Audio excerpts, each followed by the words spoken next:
ममता versus Congress, ये दूरियां जरा समझने की कोशिश करते हैं कि यह स्थिति आई कैसे। बंगाल चुनाव में टीएमसी की जीत के बाद हालात दरअसल बदले हैं। ममता का रुतबा बढ़ा है।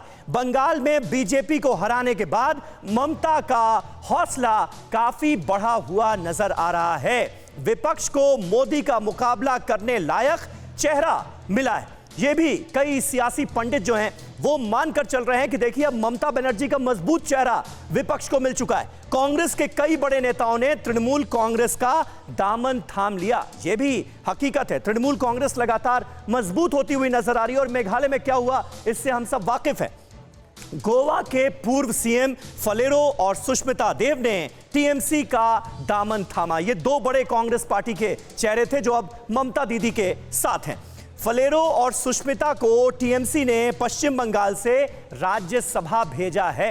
इसके अलावा कीर्ति आजाद और अशोक तंवर ने भी टीएमसी ज्वाइन कर ली है और ममता दीदी के हाथों को मजबूत करने की वो बात कर रहे हैं। मेघालय का देखिए, मैंने जिक्र किया, कांग्रेस के 12 विधायक टीएमसी में एक साथ शामिल हो जाते हैं और टीएमसी मेघालय में मुख्य विपक्षी दल बन जाती है।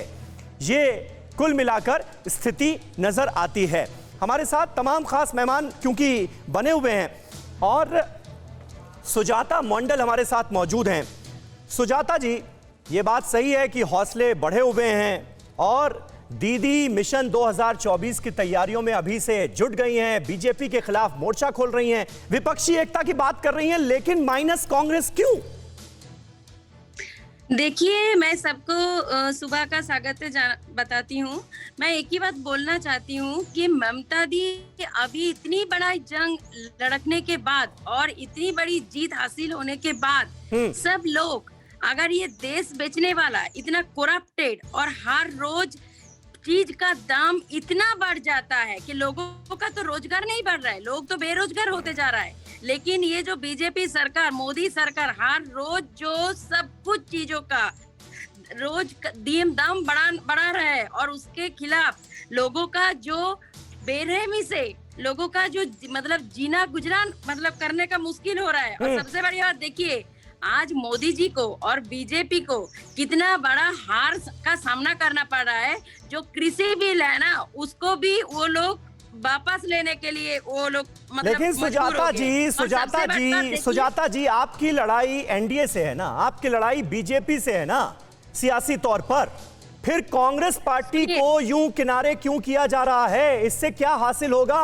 और कांग्रेस पार्टी को किनारा करके बीजेपी को हराने का सपना देखना, ये क्या वाजिब नजर आता है? क्या प्रैक्टिकल नजर आता है क्या? सुनिए, देखिए, बोलिए। मैं वही तो बोलना चाहती हूँ कि भाजपा का खिलाफ अगर कोई एक का फेस मतलब सबका मतलब लग रहा है कि हाँ वो लड़ पाएगा, वो है ममता बनर्जी। अच्छा। इसलिए आए हैं सब लोग, ठीक है। तो कांग्रेस कौन है, बाकी कौन सा पार्टी कौन है, ये हम लोगों का मतलब उतना अहम बात नहीं है। हम लोग का ये बात है भाजपा को खत्म करने के लिए और ये जो देश का गद्दार सरकार है इसको फेंकने के लिए जिसको भी सहारा चाहिए उसका सहारा हम लोगों को लेना है। और इसलिए सब लोग ममता जी का सेकेंड और सबसे बड़ी बात मोदी जी का खिलाफ मेन फेस मांग रहा है, इसलिए सब लोग आ रहा है। और सबसे बड़ी बात देखिए, ठीक है, प्रियंका टिब्रेवाल हमारे साथ मौजूद हैं। प्रियंका जी, किस तरह से आप देखती हैं ममता बनर्जी की इस स्ट्रैटेजी को? क्या बीजेपी इसे लेकर चिंतित है कि मिशन 2024 की देखिए अभी से तैयारियां शुरू हो गई हैं, भले ही कांग्रेस से मनमुटाव साफ तौर पर नजर आ रहा है, लेकिन विपक्षी एकता की कोशिश की जा रही है और ममता बनर्जी विपक्ष का चेहरा बनती हुई नजर आ रही? देखिए, बीजेपी किसी भी तरह से चिंतित नहीं है, मगर अभी जो आपने कहा कि पश्चिम बंगाल के चुनाव के बाद ममता जी का रुतबा बढ़ गया है, तो मैं आपको ये बता दूं कि उनका रुतबा बढ़ा या ना बढ़ा हो, परंतु हिंसावाद में पूरे भारतवर्ष में टीएमसी जो है वह अव्वल नंबर पर है, ये हम सब जरूर जानते हैं। देखिए, स्वार्थ की राजनीति जो है वो ममता बनर्जी की परंपरा रही है, चाहे वो 2000 में एनडीए के साथ हो या फिर डाल छोड़ करके 2013 में यूपीए के साथ चलती आई, फिर 2013 में यूपीए भी क्विट किया। तो हमने देखा है कि सिर्फ और सिर्फ स्वार्थ की राजनीति करती है ममता बनर्जी।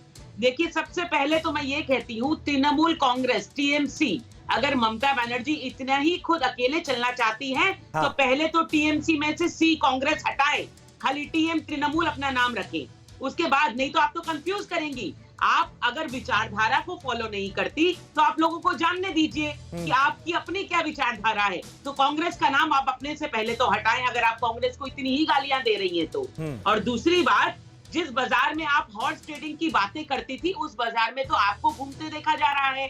बाजार में खरीदारी करने आप निकली हुई हैं। तो आप देखिए, जो लोग इस तरह की विचारधारा लेकर राजनीति में आगे चलते हैं, वो कभी भी ज्यादा दूर तक जा नहीं सकते, क्योंकि उनकी अपनी कोई विचारधारा ही नहीं है, उनकी मनसा ही नहीं है कि वो लोगों के लिए काम करे। अगर कुछ है तो वो सिर्फ लालच है कुर्सी का, अगर कुछ है तो वो सिर्फ फिर आपकी पार्टी के नेता क्यों जा रहे हैं ममता बनर्जी की पार्टी में? कांग्रेस के भी जा रहे हैं, आपकी पार्टी के भी जा रहे हैं। मैंने अभी आपको कहा कि जिनकी विचारधारा है हाँ। वो अपनी पार्टी के साथ रहेंगे, और बाकी जो बाजार में हॉर्स ट्रेडिंग का काम ममता बनर्जी करने निकली हुई हैं, तो उनको जिनकी इच्छा है, वो जिनको खरीदना चाह रही है खरीद रही हैं। कोई विचारधारा देख करके उनकी तरफ नहीं जा रहा, क्योंकि विचारधारा तो है ही नहीं। नहीं, हॉर्स ट्रेडिंग का आप आरोप लगा रही हैं, लेकिन खरीदेगा कोई तब ना जब कोई बिकने के लिए तैयार होगा। मैं तो यही कह रही हूँ कि जो लोग जा रहे हैं वो ठीक है। बिक ही रहे हैं। न्यूज़ टॉप 9 रोज सुबह 7 बजे और शाम 7 बजे सिर्फ TV9 भारतवर्ष पर।